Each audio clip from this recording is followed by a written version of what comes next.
Xin chào các anh chị và các bạn. Chào mừng các anh chị và các bạn đến với kênh Ỉu Miền của em. Đấy, kênh này là kênh Ỉu Miền.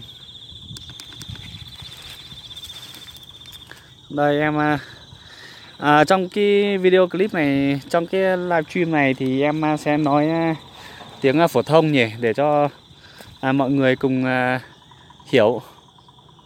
Đây, tại vì là bây giờ là có một số người thì đang một số địa phương, một số chỗ thì đang ngủ rồi. Đây quý vị, nay em đi lên trên đường này, đẹp chưa? Đây, rất là đẹp. Hôm nay em đi lên trên đường làm gì quý vị có biết không? Em đi hái cái rau. Cái thứ nhất là hái cái rau lợn, và cái thứ hai là hái rau cho người. Ô, cây này giống cái bột sắn dây đấy nhỉ? Giống cái cây sắn dây nhỉ? Đây này. Ám tiêu chảy thang đâu đèn đoài như phải.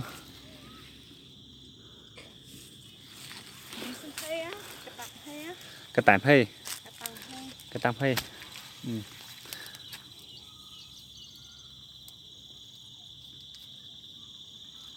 Cái tổng mía, cái tôi y ba tổng mía. Đấy, hái được 2 bó rau lợn rồi. Rồi, hôm nay là bọn em lên trên này hái cái rau tầm bóp. Đó. Với cái rau lợn này.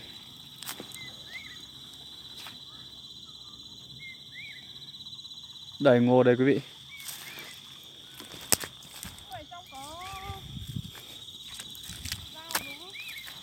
Rau ở trong này mà.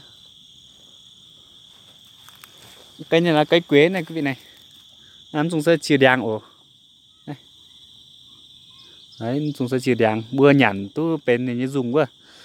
Nhẵn tu bên này như dùng bữa mưa dùng tại nhẵn quá. Đấy, cái này là cây quế, mình có thể mình hái. Mình đào cái rễ của nó mình ăn ấy. Ngày xưa có rồi. Mình nhớ cái hồi còn trẻ trâu ấy, mình đào cái rễ xong là mình cứ lấy dao cạo. Cạo cái rễ của nó, lấy cái vỏ ấy. Xong mình quấn cái giấy. Mình quấn cái giấy xong mình làm cái điếu thuốc ấy, mình hút thơm thơm.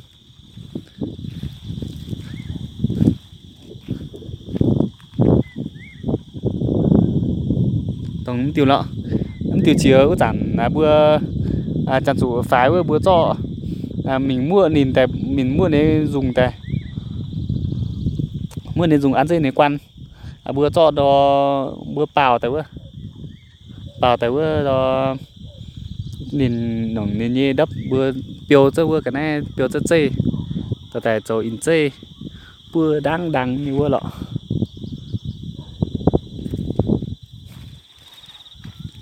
Đây nương ngô đấy quý vị. Đi sang bên đấy thì cẩn thận nhá.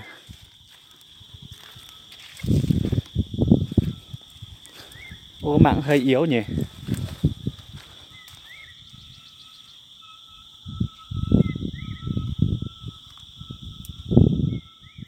Đấy.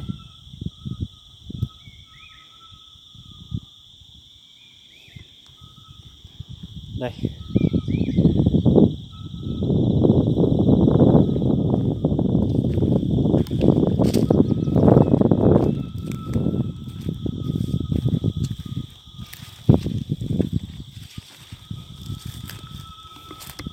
Đây em đang điệu cái này.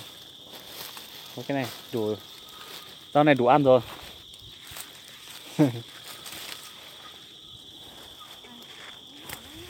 Hả? Ừ.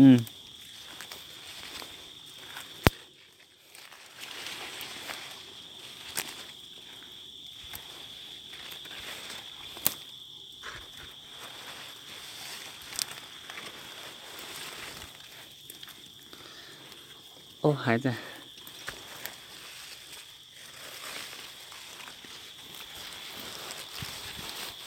Quăng rồi nha, quăng này bữa nha. Ui, đầy cái túi này đấy. Bên này sóng yếu thế. Đi sang bên này tắt một tí nữa.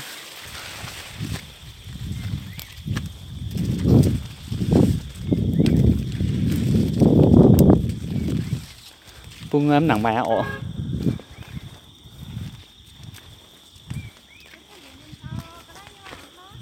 rồi lim rồi lim nó mày ha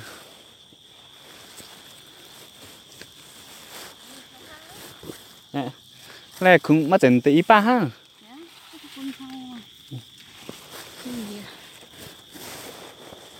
thằng nhắm này bò thằng cút tốt sao nhỉ bò rồi nha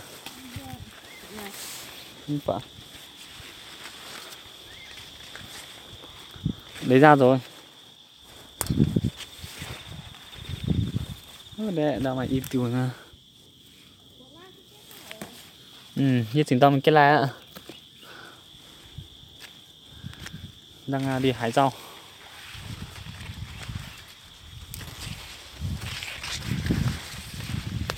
rau quay một chút cho quý vị xem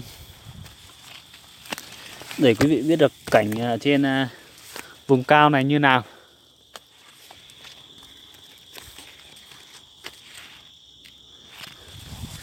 Bây giờ trời cũng chuẩn bị tối rồi đấy. Ôi kết nối kém thế nhỉ. Nó cứ hay báo là kết nối kém. Có thể là không kết nối được.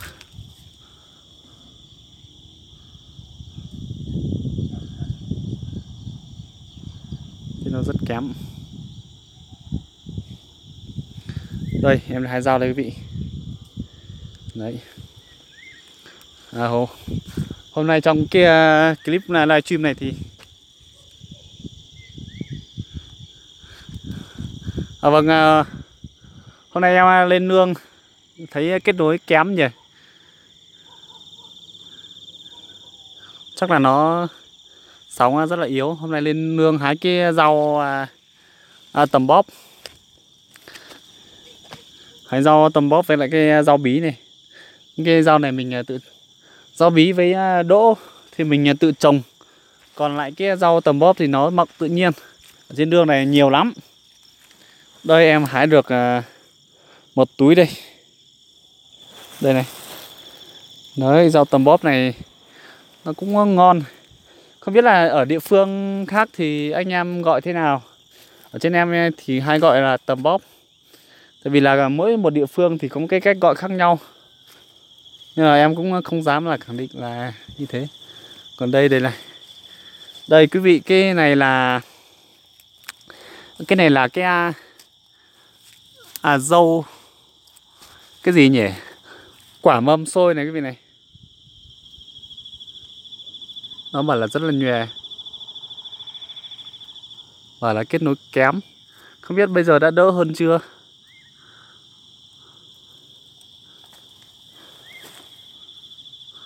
Đây ở trên vùng cao này.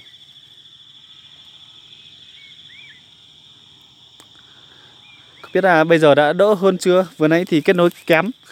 Nó bảo là kết nối rất là kém. Nhưng mà em mà lỡ phát rồi thì chịu thôi bây giờ. Đây là nương ngô nhà em đây này quý vị. Đó. Nếu mà nhòe quá thì tí nữa em quay lại xong mà về em phát ấy luôn. Đây quý vị.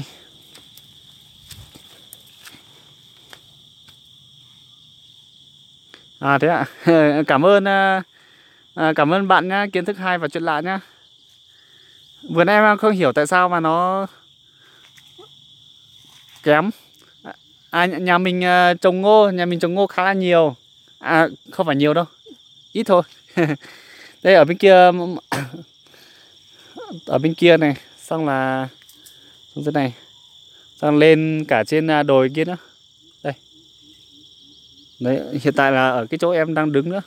Đấy. Mình là nông dân mà cho nên là mình chủ yếu trồng ngô và trồng lúa thôi.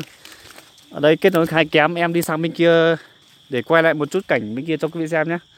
Sang là bây giờ cũng hơn 5 giờ rồi. Chuẩn bị đi về thế. Đây quay lại cho quý vị xem nhé.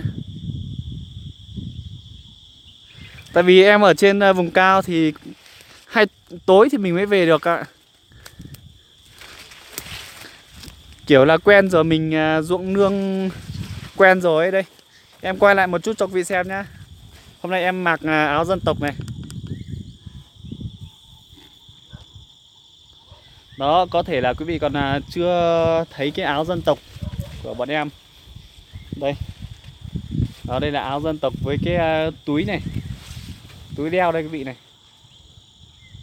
Đó. Đây. Áo đây. Đó, xong là bây giờ em quay lại trước mặt nhé. Đây quý vị. Hôm nay em đi hái rau.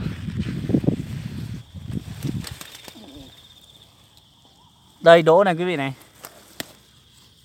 Đó. Đỗ ở trên em đấy. Mình cứ trồng tự nhiên thôi. Này. Trồng tự nhiên như này. Cây nào ra thì mình ăn, cây nào không ra thì mình thôi. Chứ mình không có thuốc thang gì hết. Đấy. Kể cả ngô nghiếc cũng thế. Cho nên là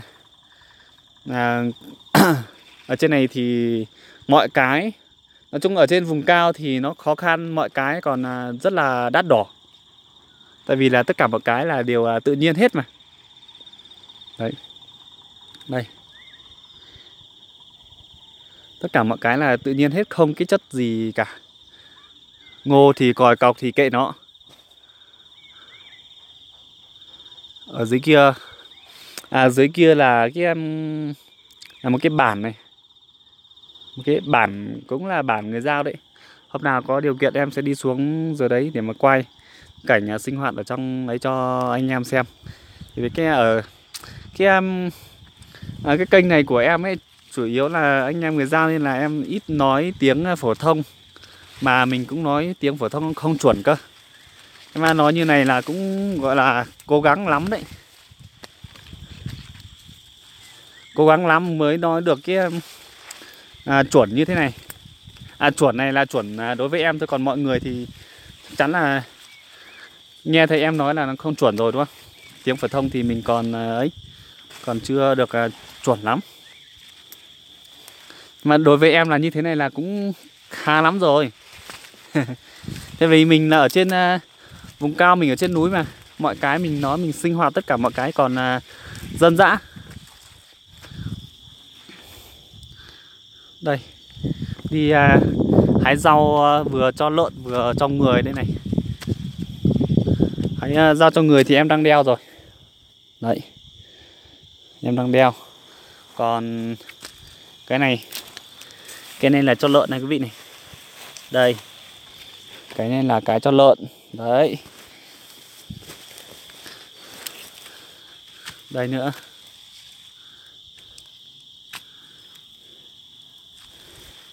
Đây. Cái này là cái cho lợn. Đấy. Ở trong kênh Yêu Miền này thì lâu lắm rồi em không nói nữa.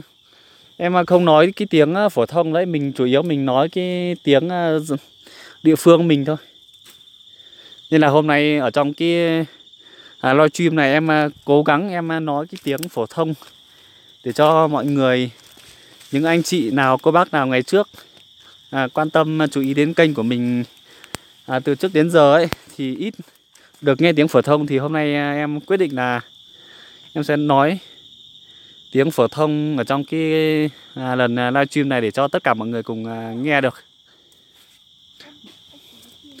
Em nói tiếng phổ thông thì chắc chắn là anh em ở Việt Nam mình sẽ biết được nhỉ, sẽ nghe, sẽ hiểu được. Nhưng mà còn đại bộ phận các bác ở bên nước khác thì các bác sẽ không hiểu. Xong là chắc chắn là xong cái lần livestream này của em thì chắc chắn cái lần livestream này của mình xong sau cái lần livestream này thì sẽ cái Messenger của mình sẽ có rất là nhiều những cái thông báo, những cái cuộc gọi từ các bác ở bên Thái hỏi mình là mình nói cái gì mà các bác không nghe chẳng hiểu gì hết. Tại vì là cái đợt trước em cũng có một cái clip em nói tiếng phổ thông xong về các bác hỏi xem Mình nói cái gì các bác chả hiểu được gì cả. Nhiều lắm. Đây.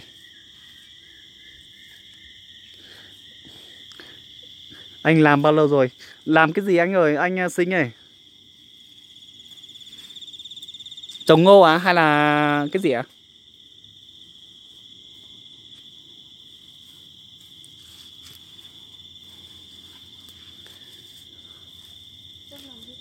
Ồ cái này. À có thể nó sẽ rất là nhòe nhỉ. Tại vì là em đang ở cái chỗ này là gọi là. Ô mẹ không gọi được đấy. Nó không ấy. Gọi thì gọi vào là. Điện thoại dưới kia. Okay. À có thể nó rất là nhòe. Mình chỉ nói chuyện thôi nhỉ. Nói chuyện là tâm sự thôi. Có bác nào xem thì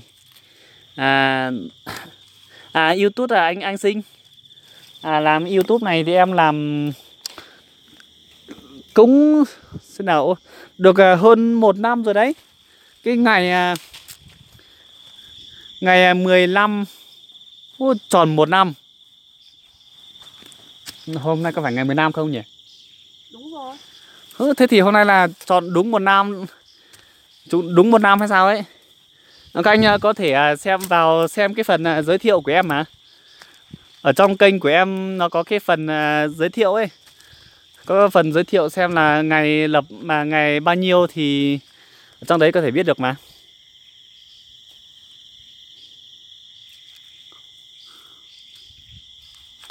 Đây. Anh Sinh là ở đâu nhỉ? Anh Sinh là người họ Phùng đúng không? Phùng thì ở trên em có nhiều đấy. Gần như em có mấy người. Phùng A Vải này, Phùng Làng Mô à? Làng Mô thì Làng Mô thì em có nhiều bạn ở Làng Mô lắm. Đây là cái áo để mình treo vào đây để mình đuổi các con chim đấy. Ngày xưa ngày trước khi mà mình mới trồng ngô, thì ngô khi mà ngô lên ấy, ngô chuẩn bị lên thì mấy con chim nó cứ hay ra phá, nên là mình phải để cái áo ở đây để dọa con chim. Đây quý vị. Đó.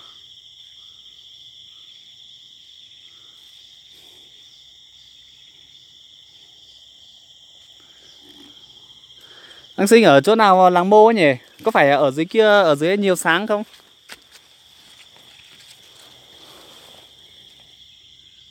Rau bí đây quý vị. Đấy. Đây. Có nhiều anh em nhiều bạn ấy, hôm trước mình thấy có bình luận về cái clip của mình, bình luận về video của mình, bảo là mình là một thằng điên. Thì mình là một người điên mà. Có một vài bạn bảo mình là thằng điên, cái gì cũng quay linh tinh linh tang lên trên YouTube. Nhưng mà người ta bảo là mình thích thì mình làm thôi. Cái này có ai cấm đâu đúng không?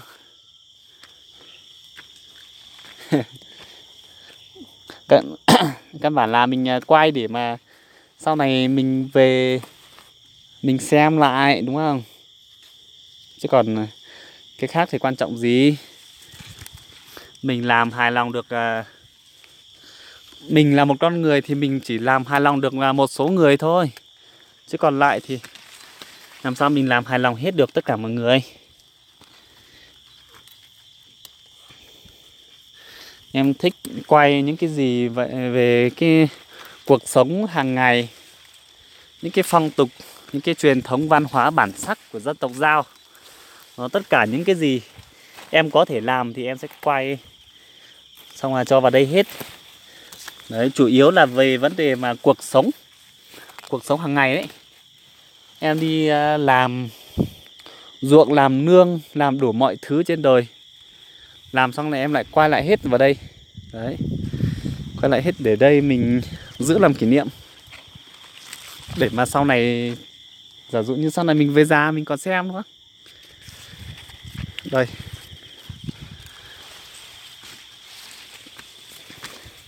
À nhiều sáng một là nhiều sáng một thì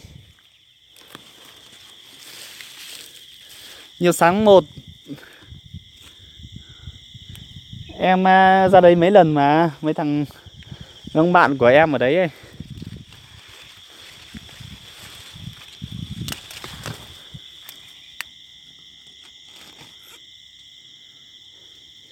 Đâu không tốt đâu bạn ơi. Ngôi nhà mình thì còi cọc lắm đây này, tại vì không có thuốc thang gì hết. Đây, chỉ có như thế này thôi. Mới bằng đầu gối mình mà, đây này. Mới bằng đầu gối thôi.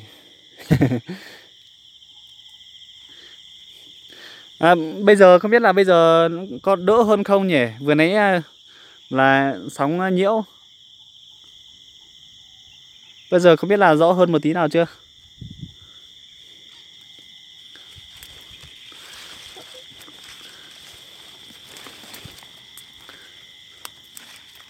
Ở nương ngô này thì hôm trước em có ghi lại một cái clip mà nó đi làm cỏ ngô đấy. Nó chính là cái nương này này. Đây.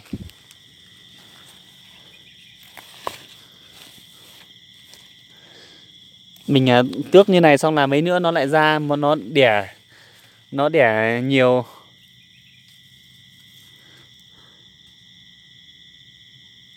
Nó sẽ đẻ nhiều ấy, đẻ nhiều nhánh hơn so với mình không tước.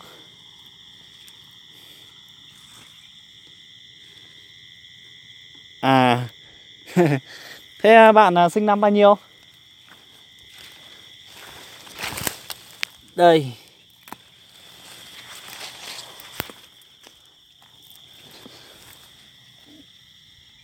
Đây nữa. Đấy. Ồ, 203 à? Thế thì đúng là làm em mình thật nhỉ. Mình lại nhiều tuổi hơn một chút. Ôi dồi, đây có mấy con bọ xít.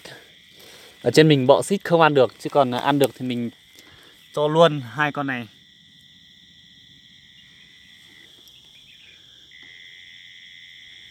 Cho vào nồi luôn. Không biết là bây giờ đã đỡ hơn chưa nhỉ bạn Sinh nhỉ? Cái clip mình đăng livestream này này, vừa nãy có bác bảo là nhòe ấy. Còn bây giờ là không biết đã đỡ hơn chưa.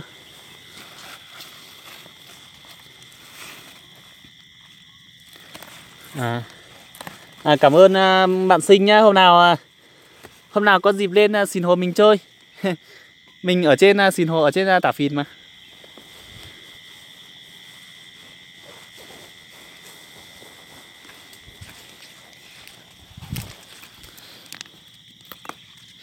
Nè, tham nào thì quay tại mày tham miền muộm hít tụ tìm hoàng nó bữa giang đom nó bữa hiểu rồi. Giang đom nó bữa hiểu là khá ăn hoai.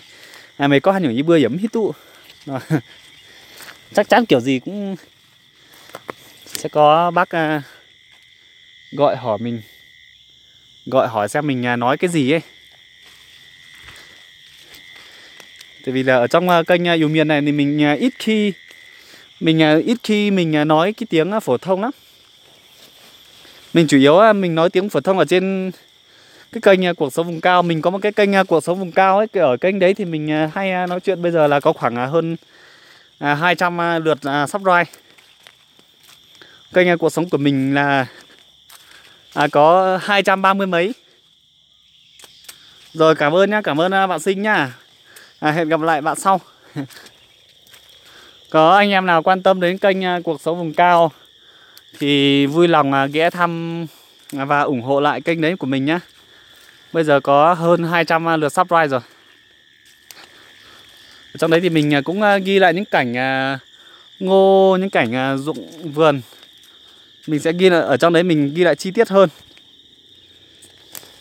Ô, ở đây có một con chim bị chết chứ. Đây này. Đây có một con chim bị chết ở đây này.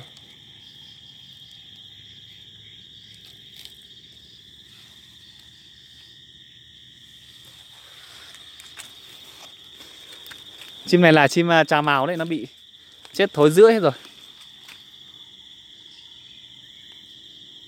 Đây.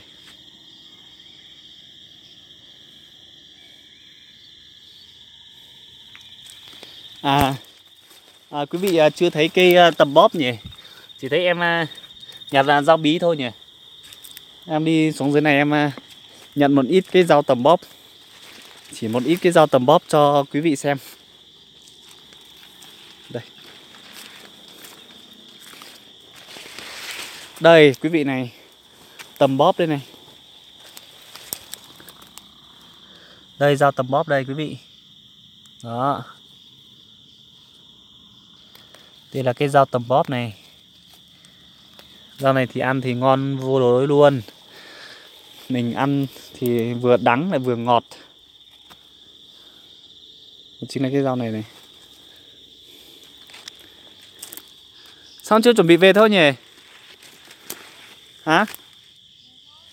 Đi. Rau bí này. Tầm bóp đây này quý vị này. Đây tầm bóp đây. Đấy, đây chính là tầm bóp. Rau mọc tự nhiên. Đấy.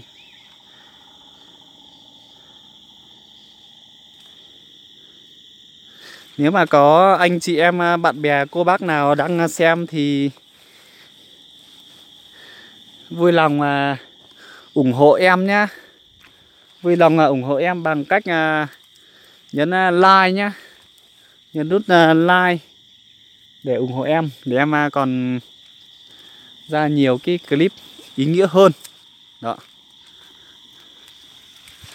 Mình mới tập mà làm YouTube nên là nó còn ôi rồi. Giỏi thế. Đấy. Mình vừa đi vừa chơi. Mình là một người vô công rồi nghề. Và mình hái được một đấy.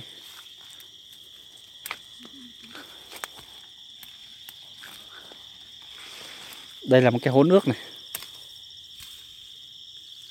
Nước chảy xuống đây không bao giờ biết đầy.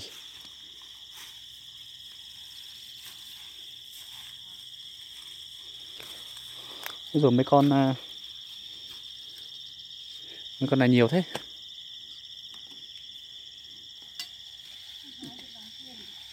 Đâu đàn nào? Thôi kệ nó đi. Hôm nào hái tiếp. Nhiều rồi mà. Đi, chuẩn bị đi về thôi. Ngô bên này thì còi cọc lắm.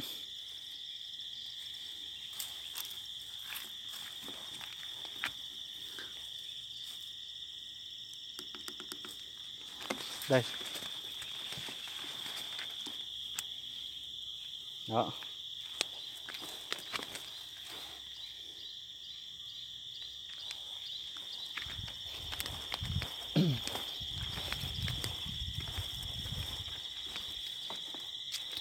Ô, ngô bên này còi thế nhỉ? Còi hơn bên kia.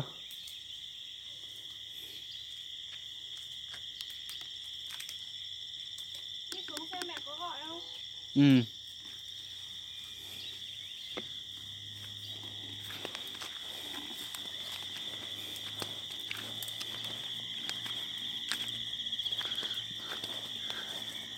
Ô, cái này khô rồi ấy, điệu được về rồi đấy nhỉ?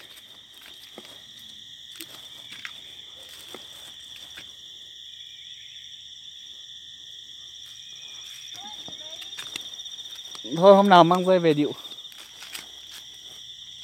Đi, chuẩn bị đi về thôi.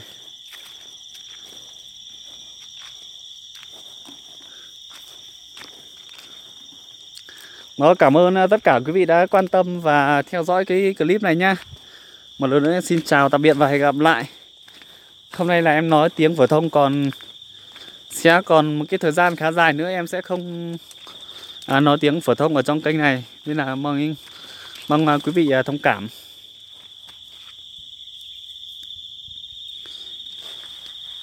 Là dình mưa mình một sắp một in hai nó video nó giờ con đó nó càng quả bữa miền một tỏi thứ ba gì ấm nặng YouTube rồi như chung mảng bữa miền một tỏi cho theo đó thì ở thì nó video hiện tại thì nhìn nó video hiện tại đó con thì nó vừa miền quả thì bữa miền một trăm như gấp nó video ai rồi ạ.